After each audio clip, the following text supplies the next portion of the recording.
aujaba alaina bi fi'lil ma'mur wa tarkil mahdur. Asyhadu an la ilaha illallah wa asyhadu anna Muhammadan abduhu wa rasuluhu sallallahu alaihi wasallam wa ala alihi wa ashabihi amma ba'du. Alhamdulillahi rabbil alamin. Sehat nggih Pak Bu? Nah, sampun sami dar danten nggih. Alhamdulillah. Amargi kersanipun saged fokus, kersanipun saged semangat anggenipun mengikuti majelis taklim.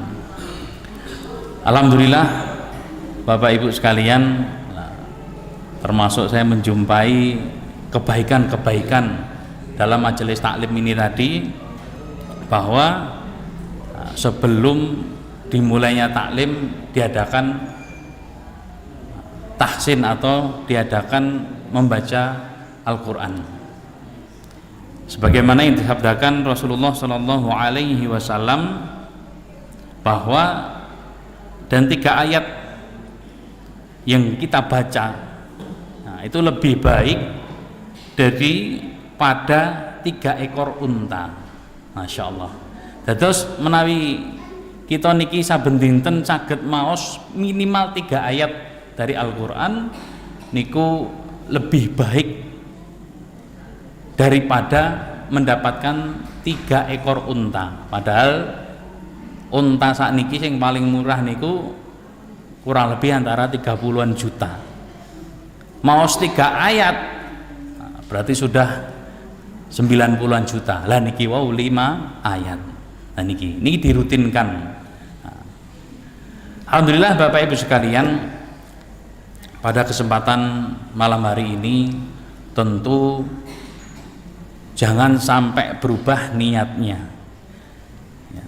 Bahkan kalau perlu ditata sebagaimana yang dikatakan oleh Hasan Al-Basri, bahwa hal yang paling sulit bagi saya niku adalah menata niat. Amargi napa Bapak Ibu? Al-qalbu, hati niku dikatakan qalb, disebut qalb sing artine bolak-balik, gampangnya maleh, sithik-sithik wis gampang maleh. Maka ditata lagi niatnya agar mendapatkan keberkahan dari Allah Subhanahu wa taala. Kenapa kok mendadak? Kenapa kok harus yang kita harap atau yang kita kejar termasuk mendapatkan barokah dari Allah Subhanahu wa taala? Amargi ketika mendapatkan barokah pada setiap aktivitas kita niku kebaikan-kebaikan akan kita peroleh. Bapak Ibu nate kemutan masih ingat zaman rumiyin pengaosan niku mboten sekata sakniki, tidak sebanyak sekarang. Pengajian itu tidak sebanyak sekarang. Mungkin sebulan 1 kali atau 2 kali, tapi karena benar-benar berangkat dari rumah itu ingin mendapatkan ilmu, ingin mendapatkan manfaatnya, maka nilainya diberikan barokah oleh Allah. Sehingga napa? Ketoke ngajine gur sasi pisan, sasi pindo, tapi masya Allah mendapatkan barokah. Istrinya manut-manut, suaminya suami yang bertanggung jawab. Tapi ngapunten Bapak Ibu, sekarang niki ngaji seminggu isoh ping 5, isoh minimal ping 4. Belum yang di rumah ngajinya itu langsung pakai handphone. Nah, nyetel YouTube, golek ustadz yang disenengi, tapi tidak ada kesungguhan untuk mendapatkan manfaat atau barokah. Sehingga ngapunten, banyak istri atau banyak suami yang wah bapak yo bolak-balik ngaji tapi ora kacek leh ngaji, ora di amal nih. Ngaji tentang hubungan suami istri. Tapi kok ngaji karo ora padha ae to Bu, jenengane karo bapak ora iso sopan, karo bapak ora iso taat. Ngaji tentang parenting bahkan dipelajari, bahkan napa nih kok sertifikat, tapi ternyata mendidik anaknya karena tidak mendapatkan barokah, anaknya diatur angel podo mbahkan. Maka Bapak Ibu, pentingnya kita meminta kepada Allah agar setiap kegiatan kita, termasuk pada malam hari ini, kita meminta agar mendapatkan keberkahan dari Allah Subhanahu wa taala. Termasuk doa yang paling sering diucapkan oleh Rasulullah Shallallahu alaihi wasallam adalah Nabi meminta, Allahumma rzuqna ilman nafi'an, ya Allah berikanlah saya ilmu yang bermanfaat. Allahumma inni nas'aluka ilman nafi'an. Ketika ilmu itu bermanfaat, najan oleh ilmu kursi jiloro tapi saged diamal nih, daripada seminggu ngajine Masya Allah tapi mboten enten sing nyantol. Nah niku pentingnya barokah, pentingnya manfaat pada ilmu. Bapak Ibu sekalian, jamaah Masjid Barokah Seliran rahimakumullah, seperti halnya tema pada malam hari ini, ya menika menaruh dunia di tangan dan menjaga akhirat di hati. Bapak Ibu, sebelum kita bisa menaruh dunia itu di tangan, maka harus kita ketahui dunia itu apa. Dunia niku napa Pak Bu? Dunia niku apakah bumi yang bulat ini? Dunia niku apakah wong kok golek donya tok? Apakah harta benda, rumah besar?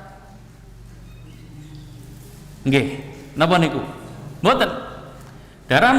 Dalam surat Al-Hadid Allah berfirman, Allah mensifati yang namanya bumi atau dunia, dunia. Ki menika i'lamu annamal hayatud dunya laibun. Pak Bu, Allah mensifati bahwa dunia, yang dimaksud dunia itu adalah yang pertama laibun, dolanan. Semua hal yang bersifat main-main, semua yang bersifat permainan, itu oleh Allah disifati adalah dunia. Bermain, refreshing itu oleh Allah dihalalkan. Tapi ketika bermain sampai waktunya sholat, mendengar azan, Allahu Akbar, Allahu Akbar, terus anggene dolanan, maka ini yang dimaksud dunia. Kemudian yang kedua, walahun, lalai atau bersendaguro sampai melalaikan kewajiban. Orang mencari rizki boleh, bekerja boleh, ngobrol dengan tetangganya, dengan keluarganya boleh. Akan tetapi ketika saking asiknya mengobrol sehingga adzan datang, adzan berkumandang, waktu sholat datang, kita tidak menggubrisnya. Lah inilah yang termasuk dunia. Bekerja adalah suatu kewajiban, bahkan perintah agar menjaga dirinya.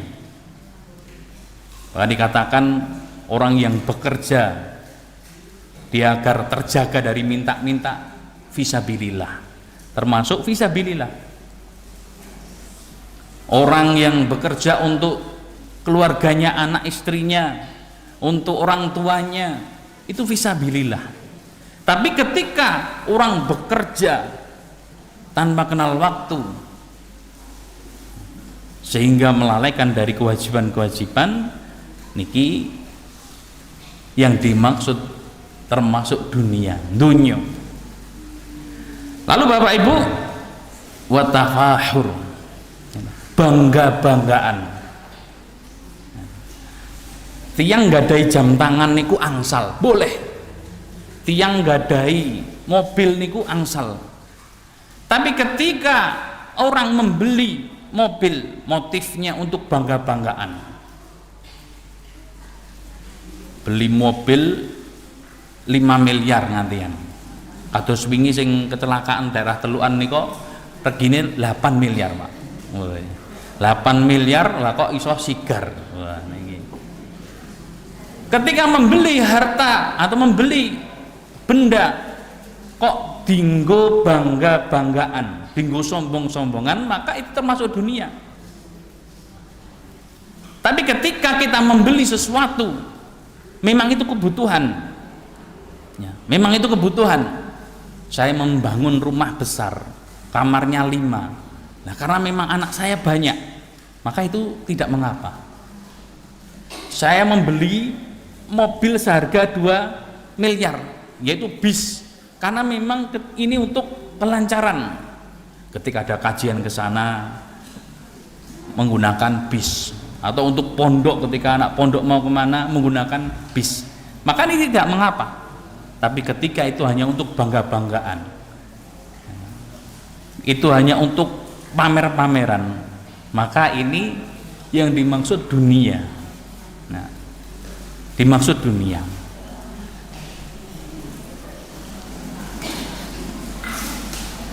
Lalu dunia ini apa? Zinatun, perhiasan, aksesoris.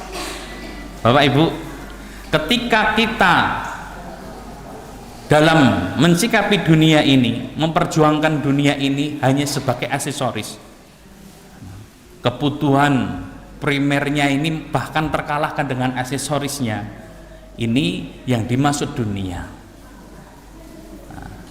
Jenengan berpakaian rapi, bagus, itu perintah.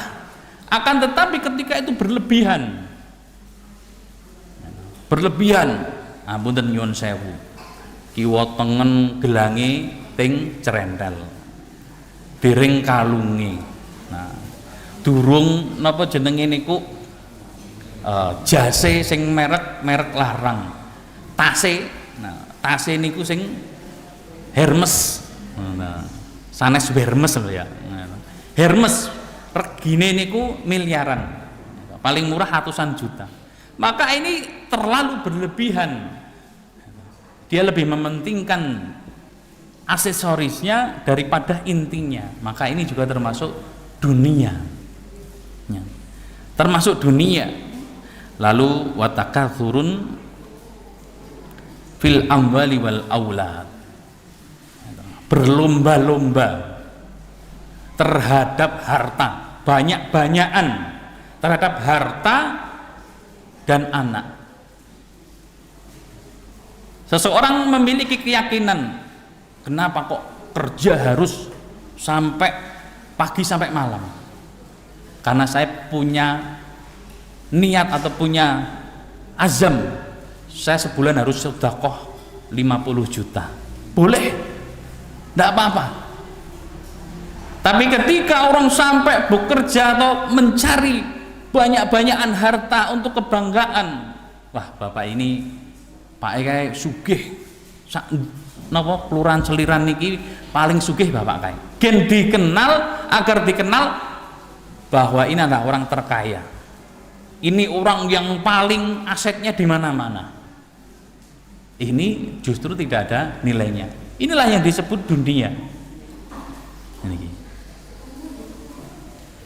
Maka ketika kita motivasi saat ini tidak terhadap 5 ini tadi, bahwa kita misalkan menjadi orang kaya bukan hanya untuk main-main ya, bukan untuk sendaguro, untuk melalaikan terhadap ibadah, bukan hanya untuk aksesoris semata, bukan hanya untuk aksesoris semata.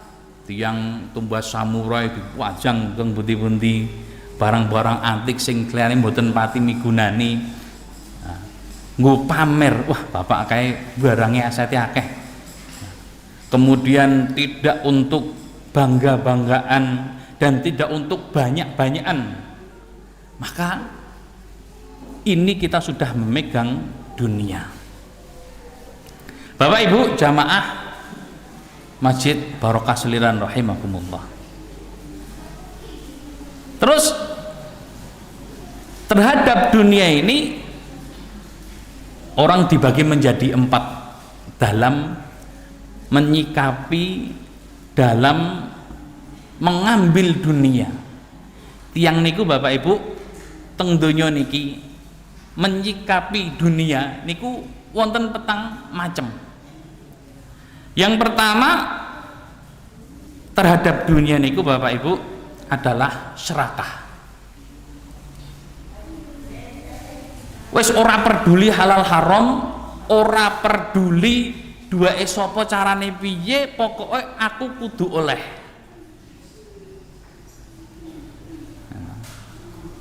Bahkan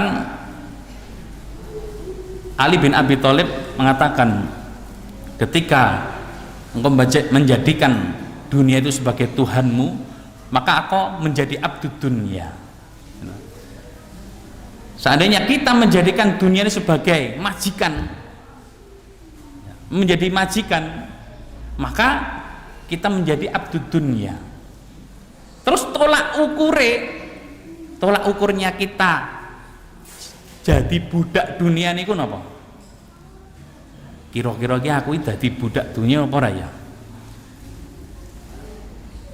In u'tiya fiha radin. Ketika kita motivasinya terhadap sesuatu hal adalah ketika dikasih dunia ini kita senang. Fa illam tu'ti sakhat. Ketika kita tidak mendapatkan, kita marah, kita benci. Gampangnya ngeten Bu. Ketika kita ngibadah atau kita berteman kekancan, faktornya cuma angka. Aku gelem kekancan karo kowe, ngobrol karo kowe, angger mbok kei ABC. Niki mesti mbok jak mangan-mangan. Nah, maka ini termasuk salah satu abdud dunia. Ketika mendekati atau berteman tidak mendapatkan manfaat, maka dia tidak mau berteman. Apa manfaat yang kamu berikan? Kok saya suruh berteman? Aku kon ngurusi masjid niki oleh apa? Bayarannya piro? Ora nek bayaran moh. Lah niki maka termasuk abdud dunia. Orang akan serakah, tidak peduli. Wis APBN rendah gitu. Lah kok napa niku anggaran-anggaran dipun maem gitu. Anggaran-anggaran dipun sikat niki. Wis ora peduli iki duwe rakyat, duwe negara, sementing aku oleh bagian gitu. Pengen jabatanmu tetap, nah yo ngeki hadiah. Lah pinten? Wis padakne Bapak. Wah, gitu. Padak nih Bapak. Nah niki, wis pokoknya iki. Yen ora, ya wis jabatanmu lengser. Maka ketika kita orientasinya dunia adalah berapa angka yang saya dapat, berapa rupiah yang saya peroleh. Gitu. Ketika kita dapat untung berupa materi, entah itu uang ataupun yang lainnya atau fasilitas, saya maju. Ketika nggak dapat apa-apa, ya udah saya nggak mau. Maka ini termasuk salah satu abdud dunya niki. Ampun ngatos, kita terutama dalam masalah ibadah fisabilillah orientasinya adalah dunia, berapa yang saya dapatkan. Lalu Bapak Ibu, yang kedua adalah qanaah. Qanaah niki Qanaah niki tiyang ingkang tasih seneng donya. Duwe mobil ya seneng. Yen delalah kok belanjane ra cair ya sengsara nelongso. Tapi ketika dia dihadapkan dengan yang haram, dia berhenti. Dia seneng duwe motor apik, omah gede, tapi ketika untuk memperoleh mobil, untuk memperoleh rumah, untuk mendapatkan gaji yang besar, pekerjaan yang gajinya besar, dia harus melakukan hal yang haram, dia mboten purun. Enten tik tik tik tik tik, tampilannya nyecis, jaketan kulit ireng, nekani Bu, nah, purun kulkas Bu, pun ping 12 wae, angsurane ping 12. Wah aku ya runti kulkas, angger pengen ngombe seger-seger kok ora iso. Iki guru angsurane 12, ping 12 penak, pengen ngrunti kulkas, tapi dia memiliki sifat qanaah. Wah iki barang haram, barang haram. Soalnya apa? Bukan kredit, beda dengan kredit. Dikei duit, dinggo tuku napa niku kulkas apa dinggo tuku sak-sake, baru ngangsure berupa uang tadi. Kecuali kalau kita kredit boleh. Nah niku. Sama memiliki pekerjaan. Gitu. Tapi napa niku taruhannya adalah agamanya.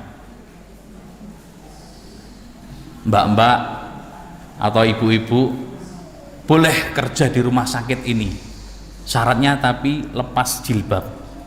Nah, gak boleh di rumah sakit ini nggo jilbab, gak boleh. Maka dalam hatinya berperang, saya pilih agama saya. Pun najan kerja di rumah sakit iki gajine gede, BPJS tunjangane kathah, tapi yen kon nyopot jilbab mempertaruhkan agama saya, wis kula mboten purun. Pun kula mboten purun. Nah niku. Pak, Bapak, wis sampeyan tak dadekne tim suksesku. Ya ta. Tak dadekne tim sukses. Kok oleh 100 swara, bagianmu 500.000. Kinten-kinten tapi mboten, Pak. Tapi mboten, Pak. Masyaallah. Ya. Ampun, ya ta. Termasuk riswah sogok. Pokoknya saat ini badine, oh ini mriki mboten pilihan lurah mboten enten nggih. Oh mboten enten. Soalnya kota niku langsung king kabupaten. Nggih kula niki panas-panas niki badine pilihan lurah. Nah, kene napa ngelek-elek kono, kono ngelek-elek kene. Nah, wis masyaallah. Saking napa kok kari geden-gedenan duit. Nah niku. Niki orang yang serakah. Yang tadi serakah, kemudian yang ini adalah qanaah. Dia mensifati dunia ini ya pengen, ya seneng, yen ra oleh ya nelongso sedih, tapi tidak sampai kesenangannya itu melanggar atau sampai menjerumuskan terhadap yang haram. Yang nomor 3 Bapak Ibu, orang mensikapi dunia ini adalah radin, ridho terhadap semua ketentuan Allah. Wes aku kok dikodar wong sugih, alhamdulillah. Kok delalah usahaku bangkrut, ya wis ora apa-apa, ora sing sedih nemen-nemen. Ora sing sedih pun saya diberi nikmat, siap. Saya diberi cobaan, gitu. Ini adalah ketentuan Allah. Niki tiang yang tahan banting. Pun mau diapakan, dia tetap ridho kepada ketentuan Allah. Nah, termasuk para sahabat niki Bapak Ibu, beliau banyak yang memiliki sifat radin. Menawi kita niki khususnya di masjid ini insya Allah banyak yang qanaah tadi. Mungkin sesekali naik tingkat dari radin, nah kok kadang turun ning qanaah. Tapi ampun ngantos kita turun anjlok ning gone sing serakah, wis ora peduli iki dudu duweke, penting aku bati tak jupuk. iki dudu teke, sementing dulur-dulurku kumanan ora masalah. Niki, masya Allah. Sing penting tim-timku oleh ora masalah. Niki. Langsung Bapak Ibu, yang keempat, orang mensikapi dunia itu dengan zuhud. Nah ini pembahasan kita. Orang mensikapi dunia puncak tertinggi, gimana di mana dunia diletakkan di tangan dan dikeluarkan sepenuhnya dari dalam hati pun, karena kita tidak menghiraukan 5 hal tadi, tidak untuk main-main, tidak untuk aksesoris, tidak untuk bangga-banggaan, tidak untuk lomba-lombanan, akeh-akehan, api-apian, maka orang sudah tidak peduli lagi ya. Orang sudah tidak terlalu menghiraukan, aku dadi wong sugih alhamdulillah, aku kok ndelok dikodar dadi wong sing ora sugih ya alhamdulillah. Karena apa? Mengetahui ilmunya. Termasuk orang-orang dalam hadis dijelaskan paling banyaknya ahli surga adalah orang-orang yang fakir. Akeh-akeh wong ahli surga niku wong sing fakir. Bahkan jarak orang iman yang kaya dan orang iman yang miskin masuk surganya itu terpaut 500 tahun. Nah ini. Lah nopo Bapak Ibu? Ali bin Abi Thalib ngendikaaken bahwa dunia halaluhu hisab wa haramuhu iqab. Dunia Bapak Ibu sing halal sing oleh itu bakal dihisab, sedangkan keharaman di dunia ini bakal disiksa, sebagaimana yang difirmankan oleh Allah, wa yaumaidin latus aluna anin naim, bahwa kalian nanti di akhirat akan ditanya, dipertanggungjawabkan terhadap kenikmatan-kenikmatan yang diberikan. Pak, Bu, sampean dhisik tak kei sehat, sampean dinggo apa? Umurmu nganti 75 dinggo apa? Sampean bondomu sangka ngendi, terus mbok dibelanjake dinggo apa? Nah niki semua akan dipertanggungjawabkan. Itu saja yang halal, apalagi yang haram. Ketika kita mencari harta dengan yang haram, kesehatan kita digunakan untuk yang haram, maksiat, harta kita, umur kita semua digunakan untuk yang maksiat, tentu siksaan yang akan kita peroleh. Naudzubillah min dzalik. Maka ketika kita sudah mendapatkan zuhud ini tadi, memiliki sifat zuhud, maka dunia ini seakan-akan pun boten enten napa-napane.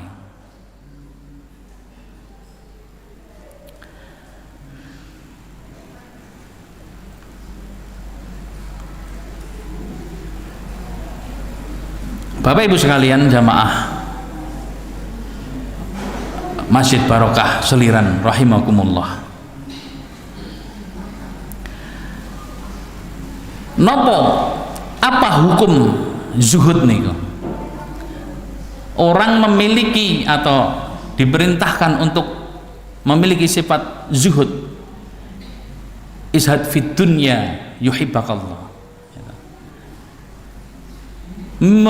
Bersifat zuhudlah terhadap dunia, maka Allah akan mencintaimu.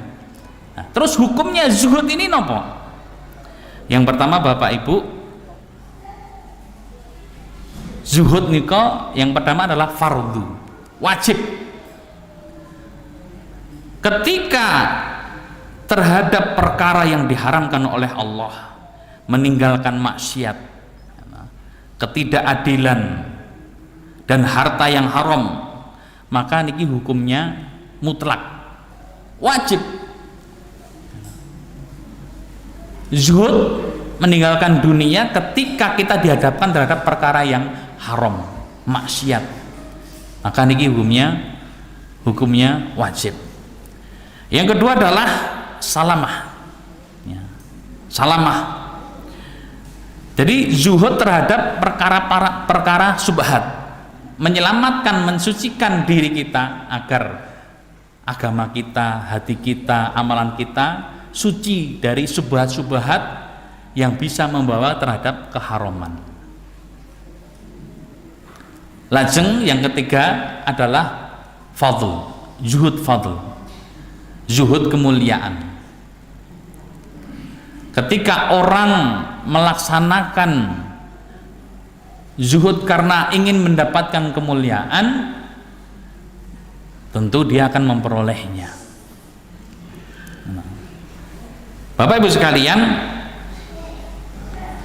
kita sama mengetahui bahwa Nabi Sulaiman alaihissalam, beliau adalah salah satu nabi yang memiliki kekayaan yang masya Allah. Beliau memiliki buruh atau karyawan dari jin sing golek emas, golek permata, berlian, mutiara di dasar laut, di dalam bumi. Beliau sangat kaya. Apakah beliau tidak zuhud? Zuhud. Beliau sangat zuhud. Lalu ketika Nabi Yusuf alaihissalam, beliau menjadi wakil atau menjadi menteri, memiliki kekuasaan yang luas, yang tinggi. Apakah beliau tidak zuhud? Zuhud. Ketika beliau dianiaya saudaranya, dibuang ke dalam sumur, beliau ridho.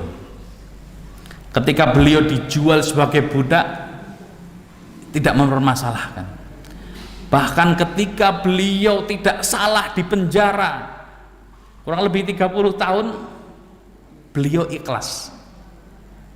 Dan ketika beliau menjadi penguasa, berjumpa lagi dengan saudara-saudara yang dulu ingin membunuhnya, menganiaya, bahkan membuang ke dalam sumur, beliau memaafkan. Sehingga apa? Kekayaan, kekuasaan tidak mempengaruhi seseorang terhadap dunia niki. Sehingga apa? Dunia berada di dalam genggaman dan meletakkan akhirat di dalam hati niki. Meletakkan akhirat di dalam hati. Sehingga ketika Bapak Ibu, ketika kita dikodar menjadi orang yang belum kaya atau bahkan tidak kaya, kita husnudon. Weh, umpamane aku sugih, bondoku akeh, tokoku ning kono, saiki aku ora ning masjid, nunggu toko keliling ning toko, ora ning masjid, ora melu pengajian. Husnudon. Nah niku. Alhamdulillah aku dikodar nggadahi bondo akeh, wis iki ora tak gawa mati. Masjid butuh apa? Nyoh. Pondok butuh apa?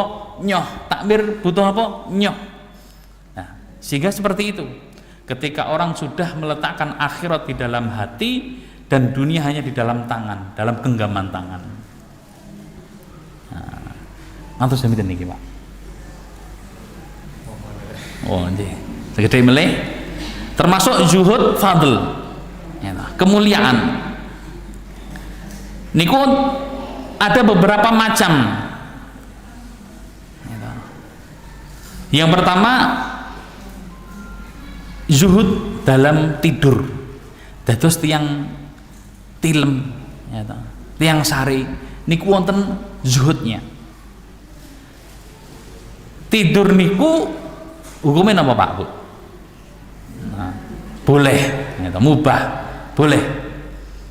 Tapi ketika terlalu berlebihan dalam tidur,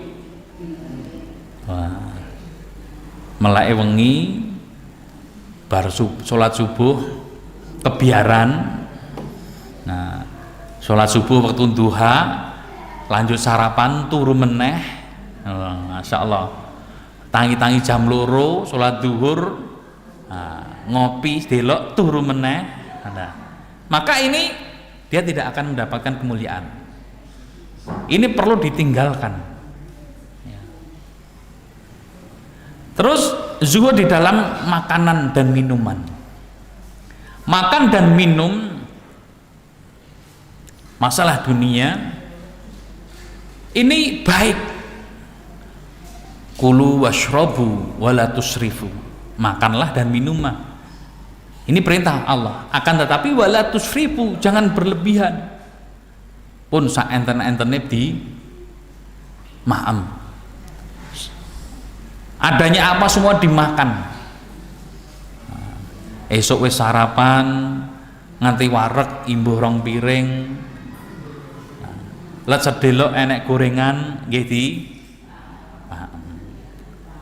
arep awan nika wis jajan sate, JS campur ditambahi meleh napa cilok. Ya, Masya Allah. Pun ngantek bengi ngoten niku. Maka ini suatu tidak mulia. Perlu ditinggalkan. Lalu zuhud terhadap zuhudul kalam, pembicaraan. Ketika kita menjumpai seseorang menyampaikan berita butuh waktunya hanya setengah jam, ya sudah. Ketika kita meneruskan ngalor ngidur ngital ngulon sampai 2 jam 3 jam sampai jam 12 wengi misalkan, maka ini dunia. Maka termasuk dunia tadi. Berbicara secukupnya. Yang terakhir adalah zuhud di dalam harta, membatasi kepemilikan materi pada batas kecukupan, tidak terlalu berlebih. Dalam artian gini, memperbanyak harta tidak sesuai kebutuhannya.